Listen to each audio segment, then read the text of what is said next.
Caros amigos, bem-vindos ao Hoje na Segunda Guerra Mundial. Neste vídeo falaremos sobre as decisões tomadas por Mussolini na guerra e de como essas decisões ajudaram a selar o rumo daquele conflito. Venha fazer parte do clube de canais do Hoje na Segunda Guerra Mundial. Além de ajudar a manter vivo esse projeto, terá acesso a um grupo privado para o debate histórico desse importante conflito e também acesso a descontos exclusivos na loja. Para entrar, basta clicar no botão Seja Membro. No final de outubro de 1922, após uma série de manifestações que culminaram com uma grande marcha de membros e apoiadores do Partido Fascista Italiano, Benito Mussolini foi indicado pelo rei Victor Emanuel III como o novo primeiro-ministro italiano, iniciando manobras políticas que no espaço de apenas 5 anos, garantiram a Mussolini o poder ditatorial na Itália após afastar todos os seus opositores e eliminar todos os outros partidos políticos. No final dos anos 20, com seu poder já muito bem consolidado na Itália, Mussolini focou a sua atenção num antigo sonho: recriar o antigo Império Romano. Mussolini sonhava com uma Itália dominante ao longo da orla do Mediterrâneo, incluindo obviamente os Balcãs e o norte da África. E foi seguindo essa política que entre os anos 20 e os anos 30, Mussolini acumulou grandes vitórias, como por exemplo na Líbia, transformando-a em colônia italiana. Ainda na África, Mussolini avançou sobre a Etiópia, conquistando-a numa guerra que deixou quase 400 mil civis mortos, anexando-a às outras colônias italianas na Eritreia e na Somália. E nos Balcãs, Mussolini garantiu o controle completo sobre a Albânia, vista por ele como a porta de entrada para o controle da região, o que incluía a Grécia.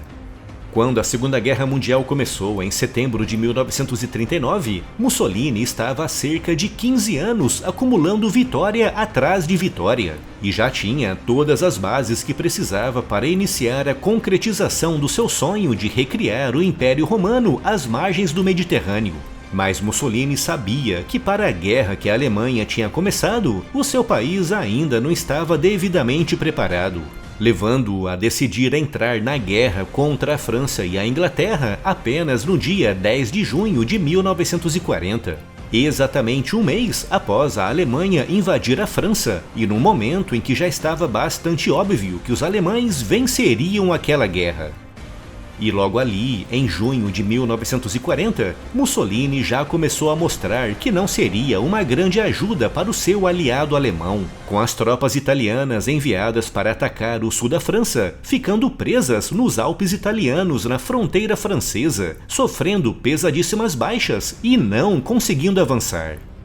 Mussolini só conseguiu anexar a região francesa da Provence graças à intermediação de Hitler, que pressionou os franceses a cederem aquela área para a Itália. Com essa semi-vitória na França, Mussolini voltou seus olhos para o Egito, na época uma possessão britânica. Para alcançar o seu sonho de recriar o Império Romano, Mussolini precisava obrigatoriamente expulsar os britânicos do Egito e conquistar aquela ampla região. E foi com esse objetivo em mente que no dia 9 de setembro de 1940, Mussolini, sem sequer consultar a Alemanha, invadiu o Egito a partir da sua colônia na Líbia. A força italiana de invasão era gigantesca, formada por 10 divisões completas da 10ª Armata, reforçadas por quase 400 aviões, totalizando 200 mil soldados, que juntos enfrentaram menos de 40 mil soldados britânicos estacionados no Egito sob o comando do general Archibald Wavell. Mas apesar dessa esmagadora superioridade numérica, em dezembro de 1940 os britânicos contra-atacaram, capturando quase 140 mil italianos. Essa estrondosa e vergonhosa derrota italiana, perdendo 140 mil soldados frente a uma força britânica de apenas 36 mil, colocou em risco toda a colônia italiana da Líbia, obrigando Hitler a enviar para aquela região, em fevereiro de 1941, uma força expedicionária liderada pelo general Irving Rommel. E assim, por causa dessa primeira grande atrapalhada de Mussolini, a Alemanha deixou de poder contar com a genialidade tática de Rommel para a invasão soviética em junho daquele ano. A segunda grande atrapalhada de Mussolini começou em outubro de 1940, logo após a invasão do Egito, quando ele decidiu invadir a Grécia, novamente sem consultar a Alemanha.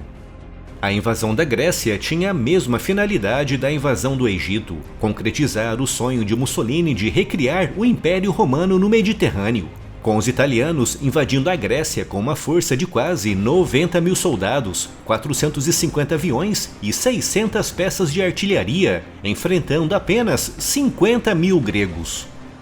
Mussolini acreditava que alcançaria uma vitória rápida na Grécia, mas apenas 2 semanas e meia após o início da invasão, os gregos contra-atacaram, recuperando todos os territórios perdidos no avanço inicial italiano e invadindo também a Albânia, colocando em risco a posse italiana daquele país.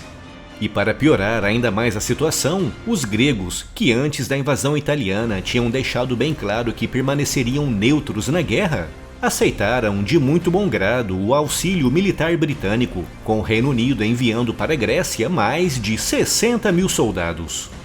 No início de 1941, Mussolini estava correndo o risco de perder a Líbia e agora também a Albânia, com o agravante de, no caso da Albânia, os britânicos estarem entrando nos Balcãs.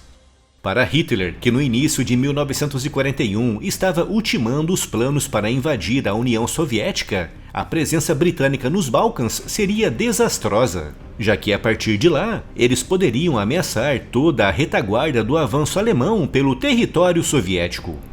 Essa segunda grande atrapalhada de Mussolini obrigou Hitler a despachar para a Grécia, em abril de 1941, quase 700 mil soldados, 1.200 blindados e quase 800 aviões.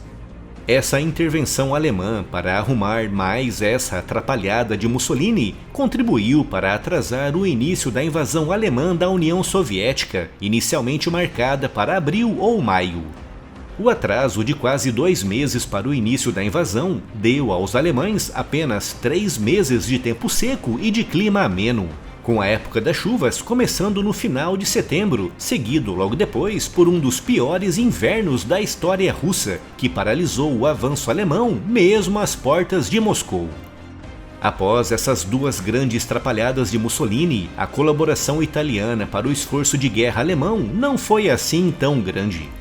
O soldado italiano era visto como muito corajoso e dedicado em combate, mas os comandantes deixavam muito a desejar, e por isso as unidades italianas costumavam servir na segunda linha ou apenas para preencher lacunas ao longo dos flancos. Algo que provou ser desastroso em novembro de 1942, quando os soviéticos lançaram a Operação Uranus, atacando os flancos do exército alemão que estava lutando em Stalingrado, com esse ataque soviético destruindo as fracas tropas italianas, romenas e húngaras que protegiam os flancos alemães em Stalingrado. Essas 2 grandes atrapalhadas de Mussolini, que tiraram Rommel da Operação Barbarossa e que atrasaram o início dessa operação, contribuíram ativamente para atrapalhar profundamente os planos ofensivos de Hitler em 1941.